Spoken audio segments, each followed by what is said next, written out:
Lucas.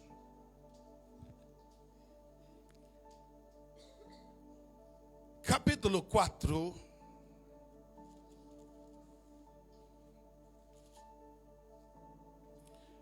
Versículos 25 e 26.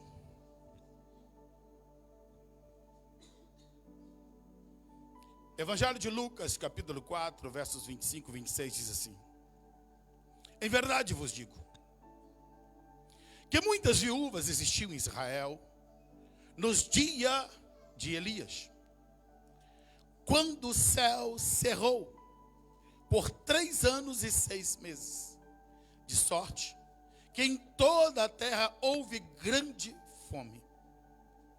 E a nenhuma delas foi enviado Elias, senão a Sarepta de Sidom, a uma mulher viúva. Podeis assentar, queridos.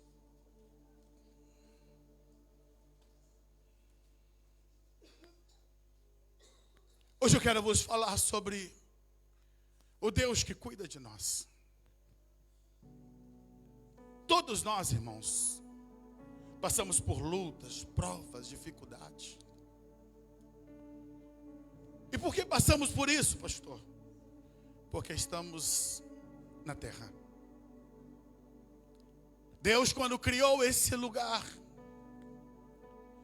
diz a Bíblia que tudo que Ele criou era muito bom. Não era para sofrermos essas agonias. Não era para convivermos com todos esses sofrimentos que convivemos, irmãos. Tudo isso é efeito, resultado do pecado.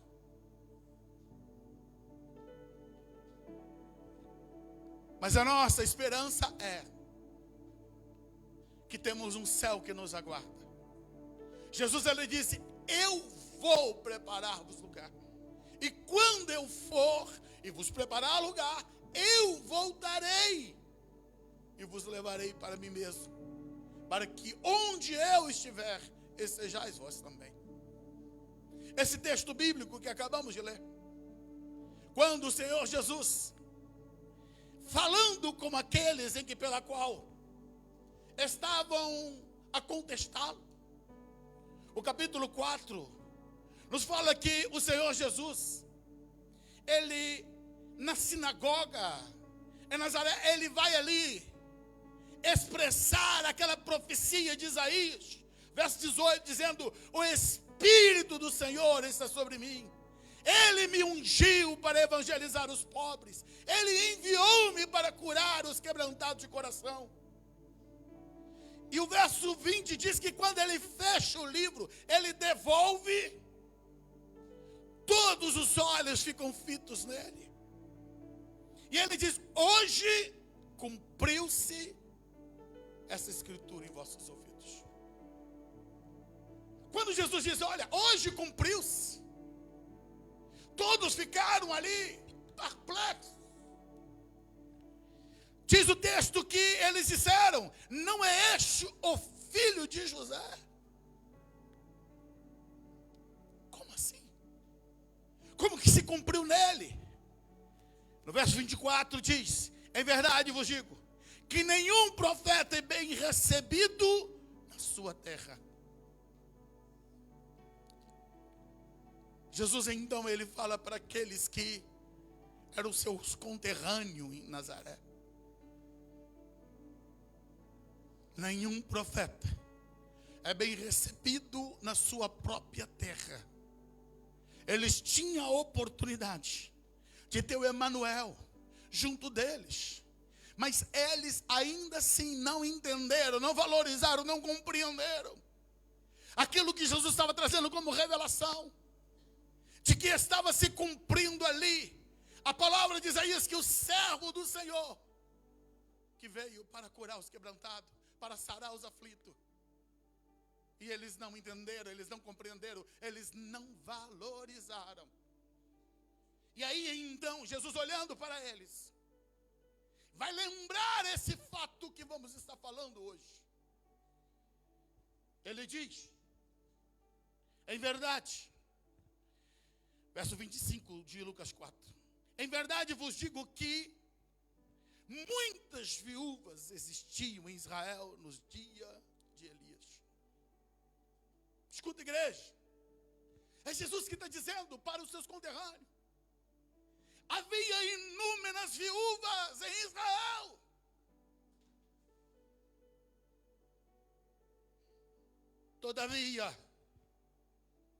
Todavia, quem chamou a atenção de Deus foi uma estrangeira.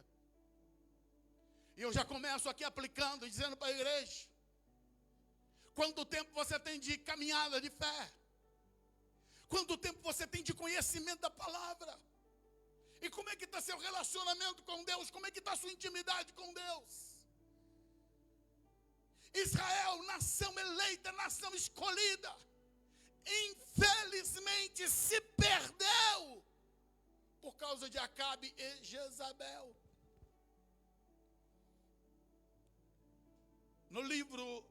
No primeiro livro de Reis. Primeiro livro de Reis, capítulo 17. A Bíblia diz, no versículo 1, que então Elias, o tisbita, dos moradores de Gileade, disse a Acabe: vive o Senhor Deus de Israel, perante cuja face estou, que nesses anos nem orvalho, nem chuva haverá, senão segundo a minha palavra. Elias, esse ser enigmático, não conhecemos nada sobre a sua família, sobre o seu contexto. Elias aparece no cenário de Israel em um tempo de caos. Igreja, está certo que o Senhor disse para Elias: olha, eu tenho 7.000 que não se dobraram. Todavia, no sentido público, você não via mais culto a Deus. Jezabel conseguiu implantar o baalismo. Ela perverteu os corações. Trocaram Deus. Tiraram Deus do seu lugar. Deus não estava mais no meio da nação de Israel. Substituíram Deus por Baal. Escuta, não é diferente do nosso tempo hoje. Jesus está sendo substituído por coisas, pelos Baais modernos. Sim, o culto a Deus está sendo trocado por coisas. Deus não abre mão da exclusividade. Estamos vivendo num tempo de relativismo. Tudo é relativo. Tudo está dentro do mais ou menos. Só que quando Deus lida comigo e com você, é absoluto. Deus não te divide com ninguém. Deus quer 100% de cada um de nós. Jesus radicalizou, ele disse: aquele que não renuncia tudo quanto tem, não pode ser meu discípulo. Jesus está sendo muito radical. Não é que Jesus estava sendo muito radical. Somos nós que afrouxamos a corda demais.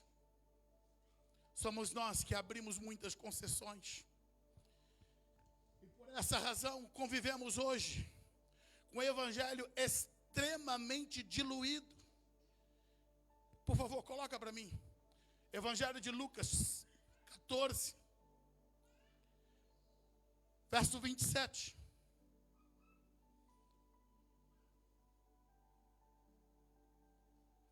Diz assim: qualquer que não levar a sua cruz e não vier após mim, não pode ser meu discípulo. Bota o 33 agora. E assim, todo aquele que dentre vós não renuncia a tudo quanto tem, não pode ser meu discípulo. No teu coração só pode ter um rei. Esse evangelho onde você pode fazer os seus gostos, viver do teu jeito, um mais ou menos, escuta, isso não é verdadeiro. Jesus, ele quer o absoluto do teu coração. Porque quando ele se entregou por inteiro. Ele não morreu mais ou menos na cruz. Ele não foi mais ou menos o Emanuel. O Verbo se fez carne e habitou entre nós, cheio de graça e de verdade. Voltando para o sermão. Elias, ele aparece nesse cenário, onde o culto a Deus havia sido substituído. Onde o culto verdadeiro foi deixado de lado. E Deus disse, chega, basta. Não vai cair uma gota d'água, não mando mais. Porque tudo tem limite, irmãos. As pessoas brincam com Deus, zombam de Deus. É igual hoje, atualmente, as pessoas estão zombando do Evangelho, brincando com o Evangelho.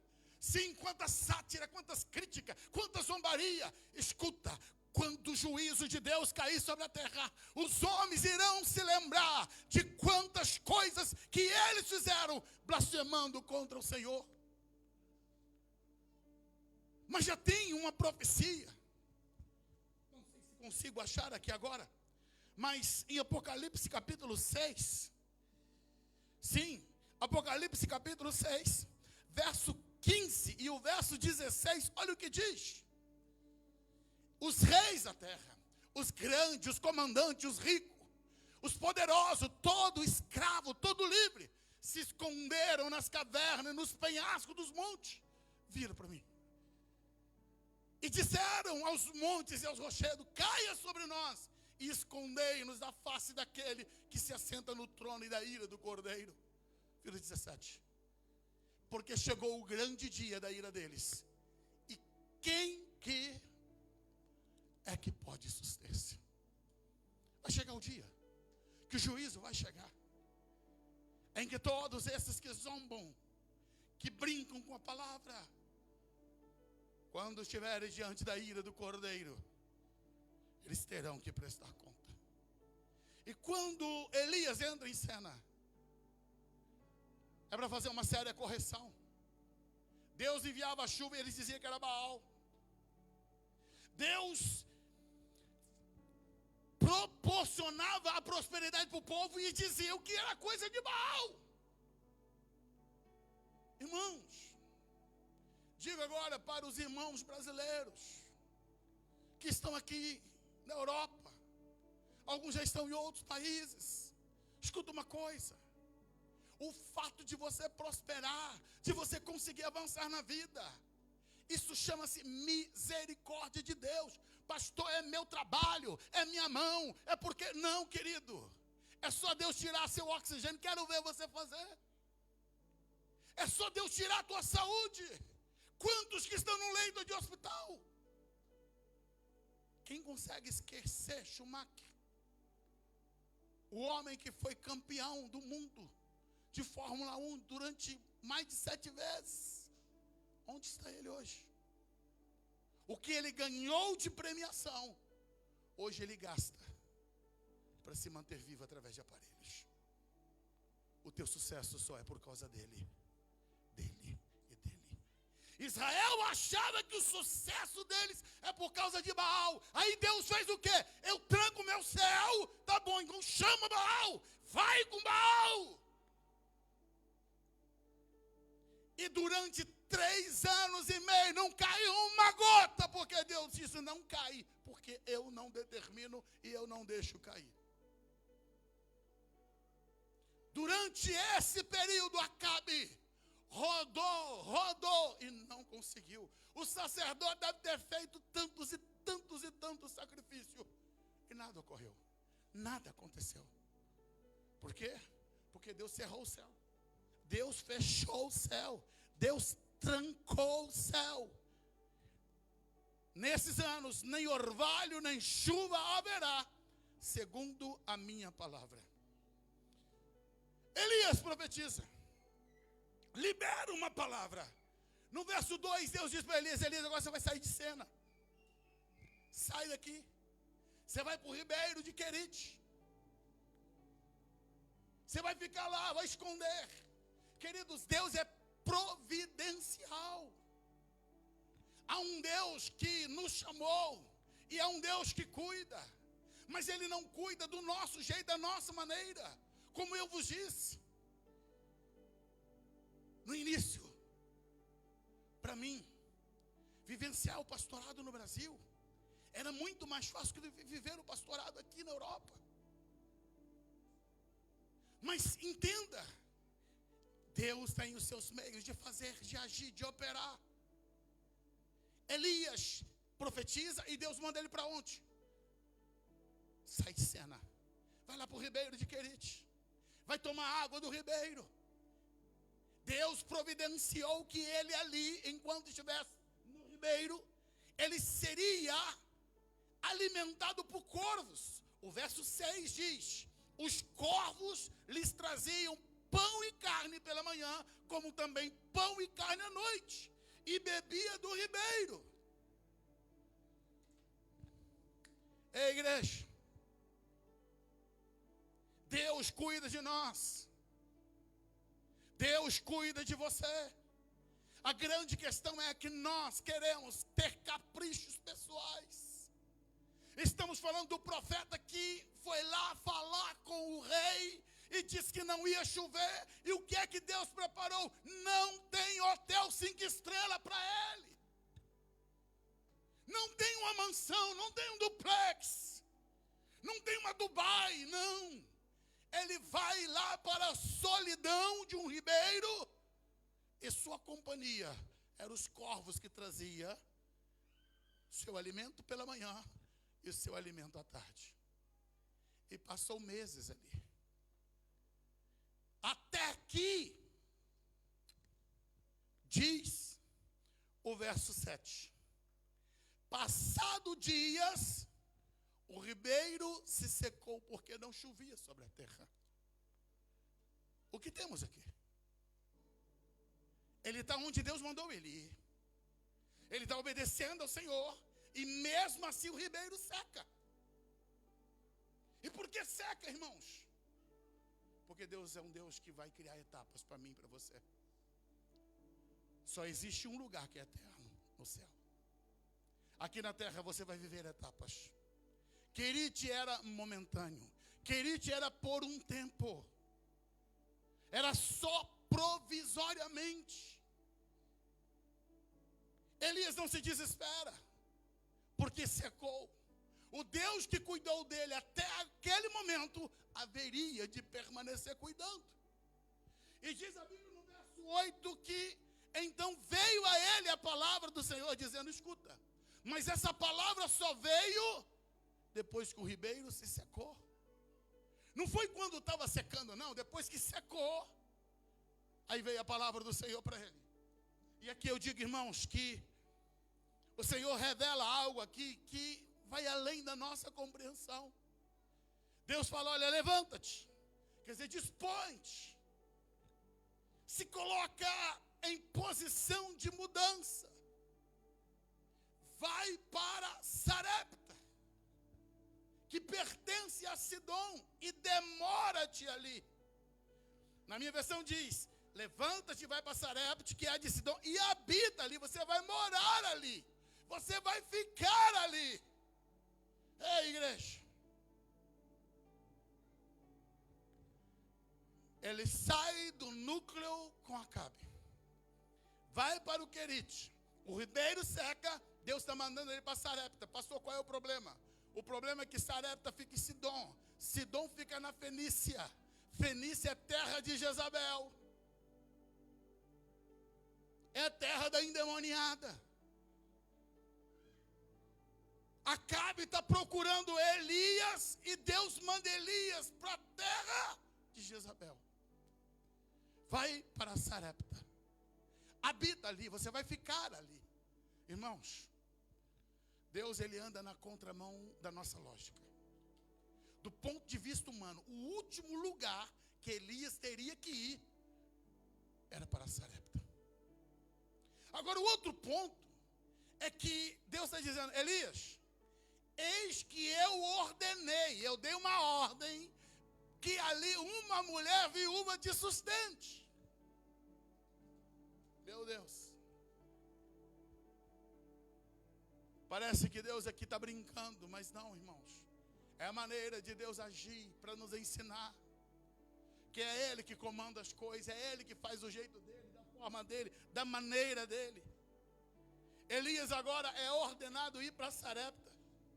Deus está mandando que ele vá para a casa de uma viúva. E a minha pergunta é, por que Sarepta?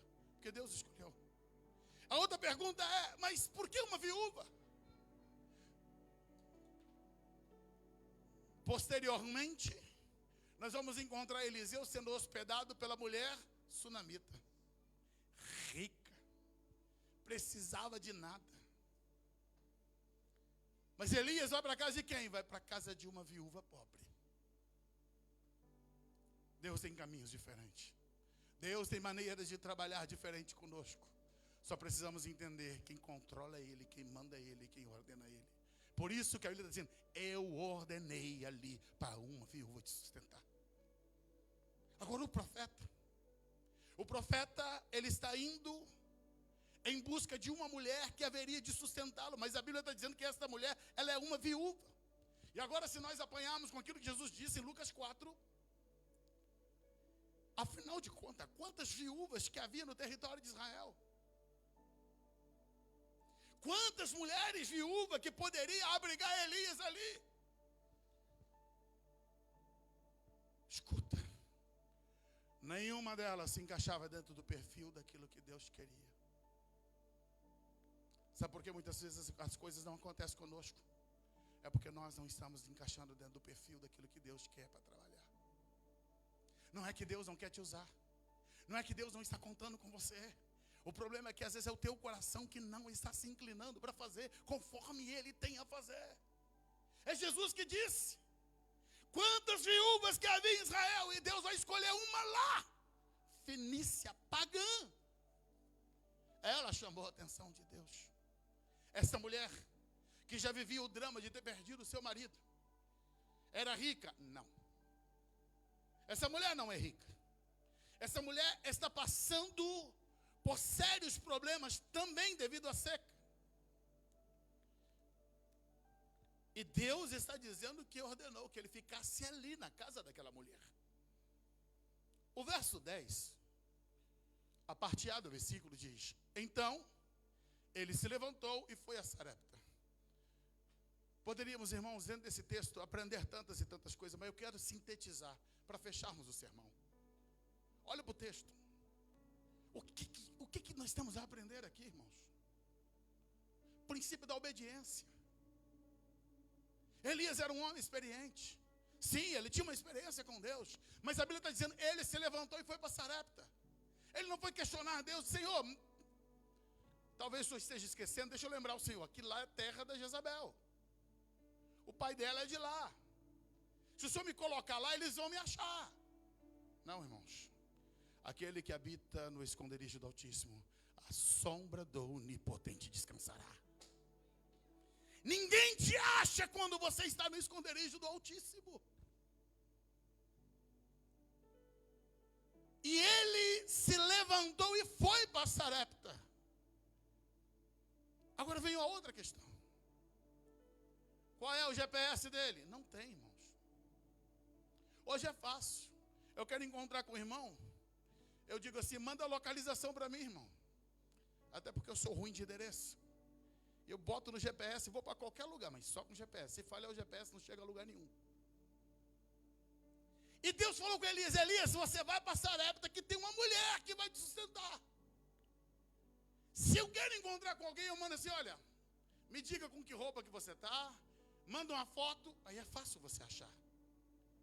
Elias está apenas com uma ordem, vai para Sarepta, tem uma viúva.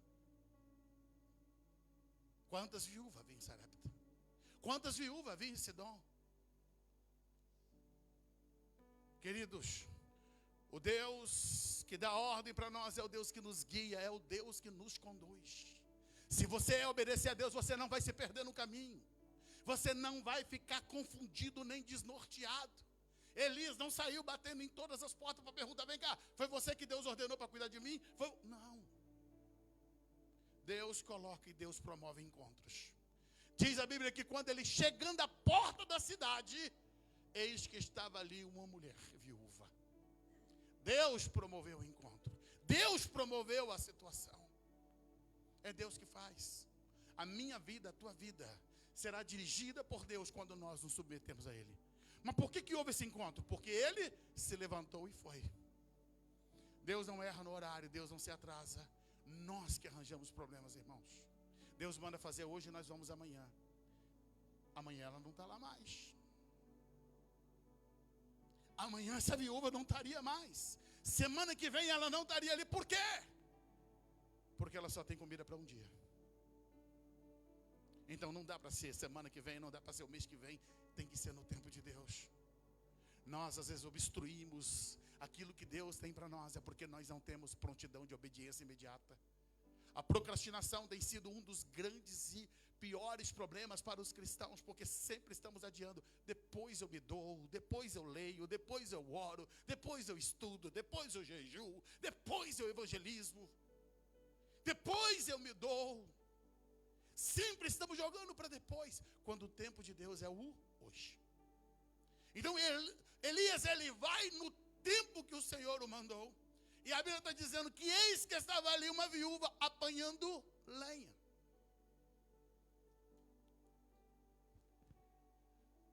Coloca a versão contemporânea.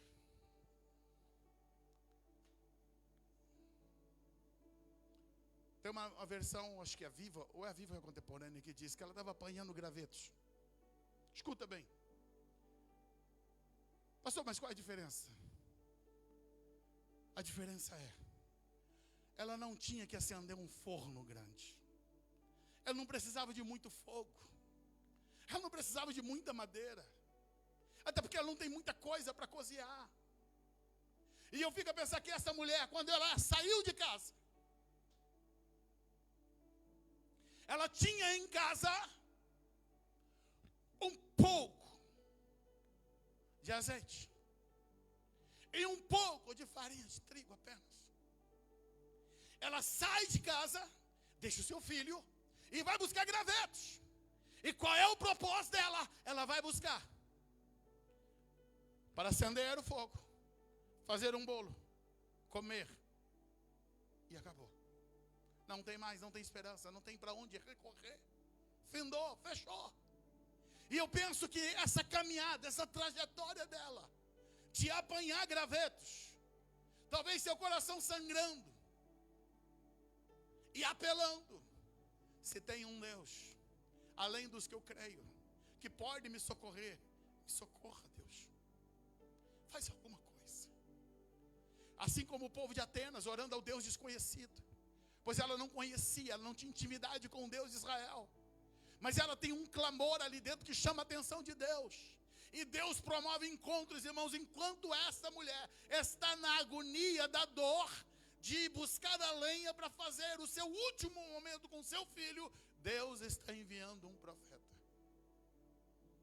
Deus está enviando aquilo pela qual ela precisava, a resposta de Deus.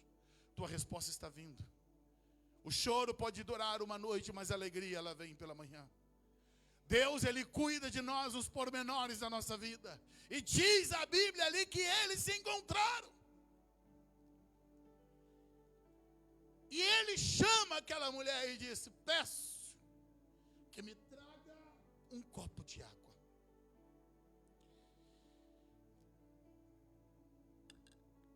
Elias, que tinha uma veste diferente, ele se vestia de maneira que era já reconhecidamente o Elias. Tinha um brilho em si. E ele pede para aquela mulher: eu peço que me traga um copo d'água. Mas lembrando, irmãos, qual é a crise? A crise é a água. Não chove. Mas essa mulher é generosa. E escuta, ela está caminhando para a morte. Ela tem um pouco de água. Então dá para repartir, já que vou morrer mesmo. Ela não tem o egocentrismo de pensar Que maluco é esse? Sabe que está faltando água em tudo quanto é lugar? Não. Entenda. Ela é pobre, mas ela é generosa. Não tem recursos, mas está pronta para ajudar. Peço que me traga um pouco de água. Enquanto ela ia buscar água, então ela se predispôs. Ela não negou, ela poderia dizer: ei, homens, forasteiro, a mim, logo eu, uma viúva. Não. Prontamente ela vai buscar a água. Seu coração é generoso. Ela vai repartir o que pouco ela tem. Mas aí então Elias faz um pedido ousado. Ele chamou a mulher e disse: traga-me também. Ele está dizendo: altera o pedido, não é só água que eu quero também um pedaço de pão. Aí foi muito para ela. Vira aí, Michel. Ela respondeu: tão certo como vive o Senhor, seu Deus. Porque ela não tinha o Deus Israel como Deus dela. Tão certo como vive o Senhor teu Deus, está dizendo: homem, eu não estou mentindo para você. Não tenho nenhum pedaço de pão em casa. Tem pessoas que estão se arrastando, catando gravetos, e você nem percebe na vida. Quantas vezes você toca com gente aí, parece que está rindo, mas está desmontado por dentro. Eu ainda hoje vi uma despedida de um filho que foi cometer suicídio da sua mãe. Chorei em ouvir aquele garoto, tão novo, se despedindo da vida da pior forma possível. Tem muita gente catando graveto para morrer. Tem muita gente quebrada, arrebentada. É por isso que eu estou aqui para desafiar você. Seja um Elias de Deus. Seja uma resposta de Deus para essas pessoas que estão quebradas, arrebentadas. Entenda, as pessoas não vão sair daí gritando, dizendo: me socorre, estou morrendo, não. Elas só vão falar para você se você chegar para elas. Essa mulher só abriu o coração para Elias porque ele criou o ponto de contato. Se você se disponibilizar como profeta de Deus, como profeta do Senhor, como mulher de Deus, como homem de Deus, você vai ser um instrumento que vai salvar vidas. Essa mulher está se preparando para morrer, e não é diferente de muitas pessoas hoje, que estão saindo de casa para dizer: Deus, é o último momento, eu vou dar cabo, eu vou dar fim da vida, porque já perderam tudo. Agora ela confessa: olha, homem de Deus, eu não tenho nenhum pedaço de pão em casa. Eu tenho tão somente um punhado, eu tenho um pouquinho de farinha, que sobrou num jarro. Eu tenho um pouquinho de azeite numa botija. Aí ela confessa: olha, eu estava recolhendo alguns gravetos para levar para casa. Escuta. Eu ia preparar a minha última refeição, e depois de comermos, meu filho e eu vamos esperar a morte. Que cena caótica. Mas é o retrato da humanidade de hoje. Pessoas que já estão tão desiludidas, que só estão esperando a morte. A depressão, a angústia está consumindo pessoas. Existem pessoas que estão tão deterioradas, que não conseguem, a vida está toda cinza, não tem mais colorido nenhum, perdeu-se o brilho, a vida perdeu o sentido. E esta mulher está dizendo: olha, eu vou para casa preparar a minha última refeição e vamos esperar a morte chegar. E só que ela tem uma aflição dentro dela: e se eu morrer primeiro que meu filho? Como é que vai ser ele? Nenhuma mãe, nenhum pai quer enterrar seu filho, mas essa mulher vive um dilema agora. Se eu morro primeiro, ele fica sem ninguém. Se ele morre primeiro, como é que fica meu coração vendo meu filho morrer porque eu não tenho condição de sustentá-lo? Esse é o drama dessa mulher. Não sabe o que é pior: se morrer primeiro ou se deixar ele morrer primeiro. É o contexto de muitas famílias que estão convivendo com dramas terríveis, dramas horríveis. Mas há um Deus no céu, há uma esperança da parte de Deus. E Elias, ele se levanta como o profeta da vida. Vira o 13. Esse homem de Deus, mas Elias disse a ela: não tenha medo, mulher. Vá para casa. Faça o que eu disse. Mas primeiro você vai fazer um pequeno pão para mim. Traga para mim e depois faça algo para você e seu filho. Parece ser absurdo esse pedido. Parece haver insensibilidade de Elias. Não é não. Elias agora está fazendo aquela mulher caminhar pelo princípio da fé. Agora ela está sendo desafiada a fazer o improvável.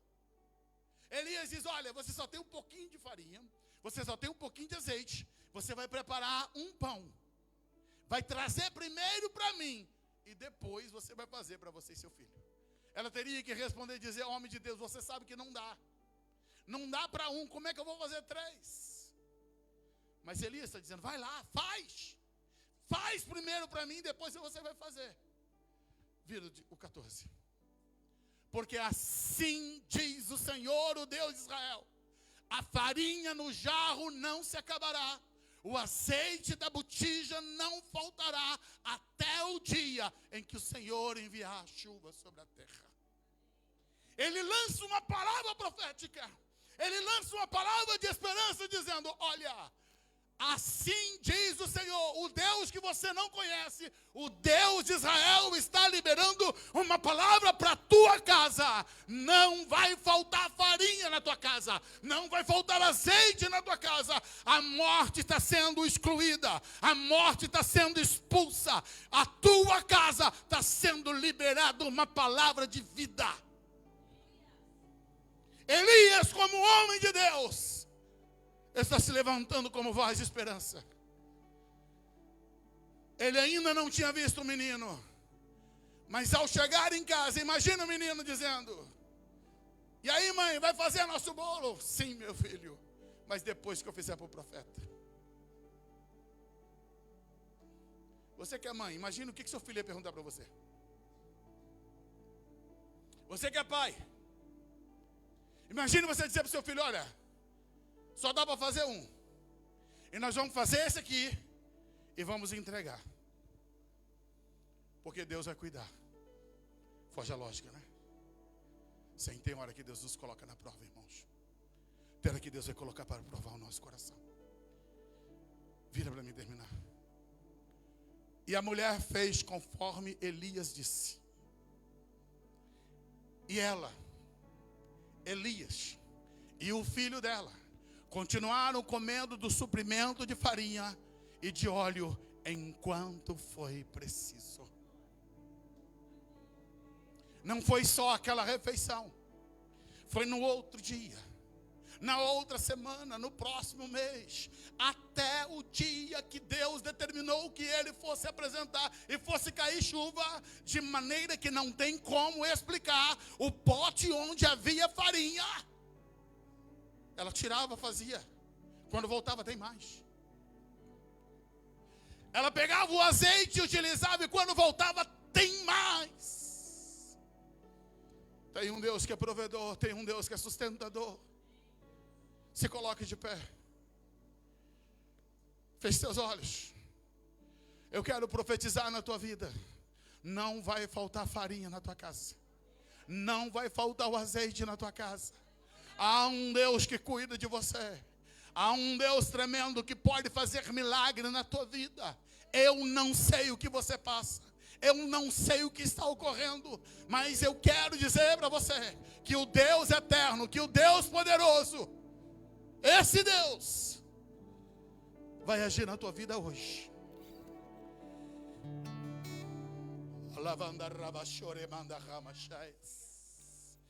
E eu vou pedir pela fé, coloca a mão no ombro do teu irmão. Ora com ele agora. Mesmo que você não conheça quem está do teu lado, só a mão no ombro, com muito respeito.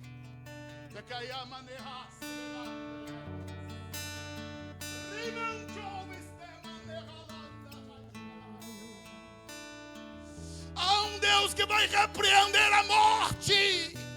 Toda palavra de maldição contra o teu lar, contra a tua vida, caia por terra agora. Ó Deus, libera a vida, libera a tua bênção, pelo poder do teu nome, pelo poder do teu nome, pelo poder teu nome. Pelo poder do teu nome, ó Jesus. Vem, Espírito Santo. Vem, Espírito. Vem, Espírito Santo. Vem, Espírito Santo. Traga esperança, Deus. Renova esse coração. Renova essa vida, Deus. Mesmo cego me faz enxergar, mesmo falho me faz andar sobre as águas. Eu oro, Deus, pela igreja. Vem, Espírito Santo. Consola essa família. Faz um milagre nessa família, Deus. Faz um milagre nesta casa. Senhor, nós oramos por aqueles que estão nos acompanhando através das redes sociais. Vá de encontro, Deus, com essa vida que está desesperada, desiludida, sem esperança. Pelo poder do nome de Jesus, como igreja, nós profetizamos vida. Profetizamos vida. Repreendemos a morte. Repreendemos a morte. Em nome de Jesus.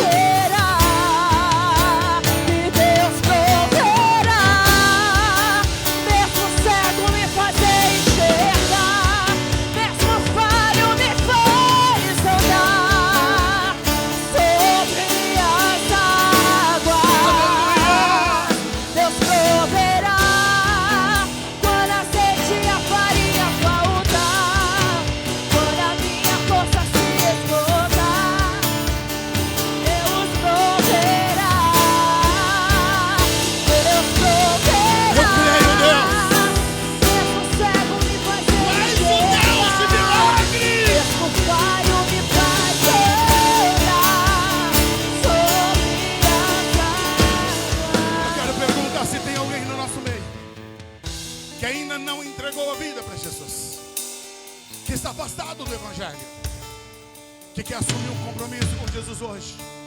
Jesus está te chamando. Sim, vem. Jesus ama você e Ele vai fazer um milagre na tua vida. Eu creio nisso. Glória a Deus. Glória a Deus. Tem mais alguém? Tem mais alguém que ainda não assumiu um compromisso com Jesus? Hoje é o momento de Deus. Deus tem um milagre para a tua vida, para a tua casa.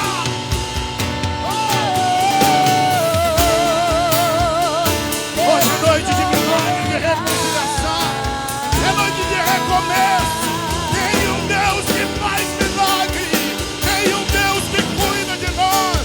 Tem um Deus que não nos desampara. Deus proverá.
Feche seus olhos. Em nome de Jesus, Deus, nós tomamos posse da tua palavra. Tomamos posse, Senhor, de tudo aquilo que o Senhor liberou para nós. Todo principado, potestade, poderes do mundo tenebroso, que saiam da frente da tua igreja. Que seja o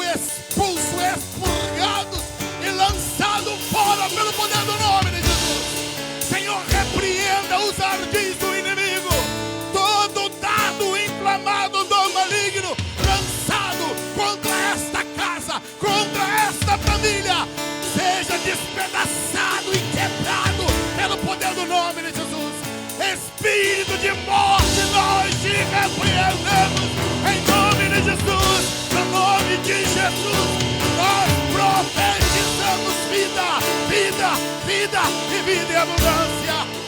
Todo espírito das trevas que veio para roubar, para matar, para destruir, nós repreendemos pelo poder do nome de Jesus. Pelo poder do nome de Jesus. Senhor, opera a tua vida. Opera a tua vida. Assim nós oramos, Deus, pela tua igreja, pelo teu povo. Dai-nos uma semana de bênção. Dai-nos, Senhor, um mês próspero, abençoado, para crescermos e avançarmos com o teu reino. Assim oramos, Deus, no nome de Jesus. Estenda tuas mãos assim. Que o grande e eterno amor de Deus, que a graça infinita do nosso Senhor e Salvador Jesus Cristo, e que as 12 consolações do Espírito Santo de Deus permaneçam sobre toda a igreja do Senhor, desde agora e para todo sempre, todo dia. Comigo, amém. Deus nos abençoe. Vá em paz. Tenha uma semana abençoada. Em nome de Jesus.